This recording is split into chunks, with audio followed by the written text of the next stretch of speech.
All right, guys, when the odds are against you, you want to rest in faith in God's peace. Okay, having faith gives you God's peace in that moment because you're trusting in the Lord that He will see you through your problem, whatever it may be. A move, a serious talk with a family member, a new job, qualifying for this, succeeding with this, whatever it may be in your life. Look at the Israelites. They had faith with Moses when God parted the Red Sea, but then the enemy wanted to get fear and worry and stress and anxiety over them. So how did He do that? He had them look back, look at their past. They should have looked forward and never looked back, because forward is where God was moving them. Back is where they came from. So the enemy wants you to look back.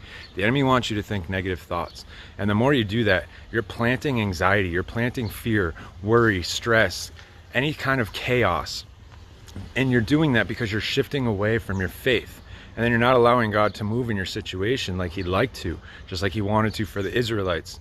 Instead, they're like, why would God lead us here to die? We'd rather go back to slavery. They'd rather go back to slavery when they've been set free. That's how bad the enemy was in their head.